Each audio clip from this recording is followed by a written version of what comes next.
Welcome to the part 2B of 3 audio presentations on the lecture on financial economics. So we're continuing with the principles of investing. There are 10 principles. We were on the 5th one, which is reviewing your portfolio once a year. So every year you need to take a look at your portfolio and see how well your particular investments in your portfolio are doing. And the purpose of this is to prevent aggressive type of investments to dominate your portfolio. So each mutual fund and stock and other investments have a certain classification. Some are aggressive, which move up and down in value a lot. Some are not. And the aggressive ones tend to change the portfolios quite a bit when they go up or down too much. So if they're up too much in a particular year, then this would mean that a more than ideal portion of your portfolio would be in aggressive type of investments, which will make your portfolio to be too risky for the risk level that you are willing to tolerate. So to prevent that, you simply do portfolio reviews once a year and then take some of those aggressive portfolios and distribute them to more conservative ones in order to maintain the distribution of various investments according to their risk level in your portfolio. That is the purpose of the annual portfolio review. Sixth principle of investing is investing in high-quality investments only. Here, the high-quality investment is defined as those investments who consistently beats their peers, meaning similar investments that are considered to be in the same risk category, but at the same time, they fluctuate less than those peer investments. And to find out what investments would be considered high quality, you need to choose your investment choices according to the accounting and market fundamentals of those companies. So in other words, it's not that some other people are saying that particular company's future is good that should make you decide to invest in that company. It is that company should have demonstrated to you that in the past 10, 20, 30 years, what have you, they have been a solid company in terms of their accounting. Their market share has been increasing, their debt level is at a reasonable level, their profitability have been looking good, and they are invested in diverse sectors of the economy, etc. So those would be the quality type of investments. Seventh principle to observe is never picking an investment based solely on its past performance. This is a mistake that many beginning investors make often, that they just simply look at the past performance of an investment option and then choose if it's an attractive one. But past never indicates the future. It's always good to keep that in mind.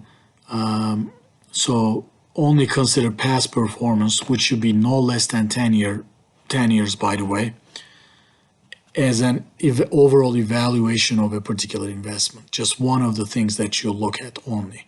So you should also look at the risk level, the price to earnings ratio of the company, expense ratio of the particular mutual fund, meaning how much it'll cost you to own that every year, diversification level of the fund, etc.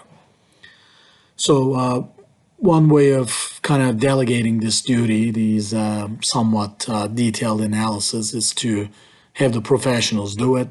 And there are a number of companies doing it, but Morningstar is an industry standard.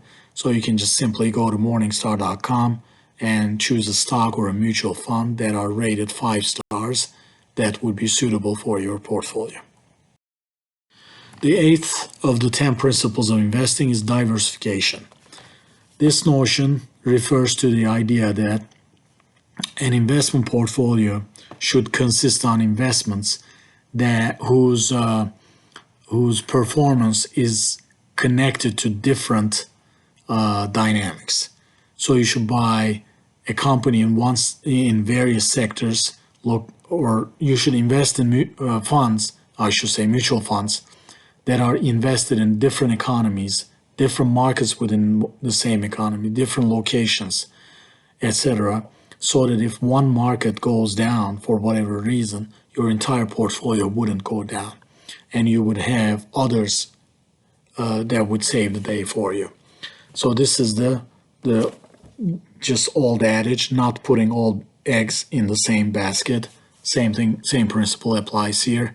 You got to diversify your portfolio, which also means that no matter how attractive a particular investment option is, you should never ever put all of your money into the same type of investment or the same investment. It will be an undiversified portfolio that can make you happy, very happy even in the short run, but it would be a very risky thing to do. That's how people lose all of their money in the stock market.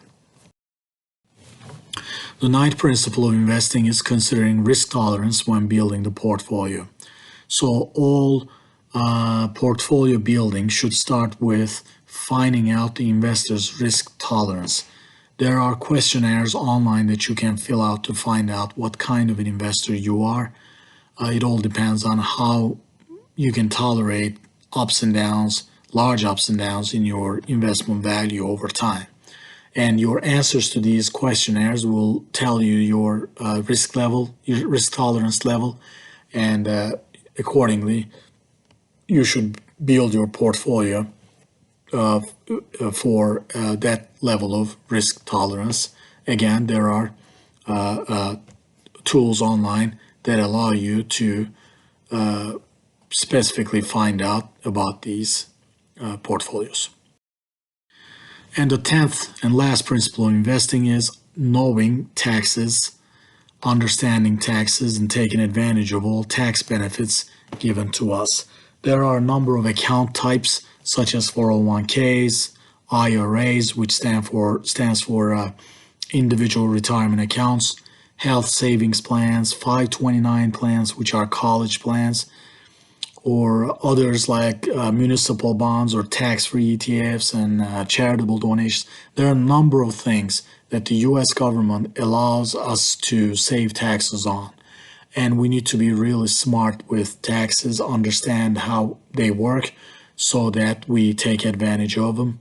For instance, every investment account should always start with IRA and legal limits, which are $6,000. Once it's exhausted every year, then money should be put in other types of investments to take full advantage of these tax benefits.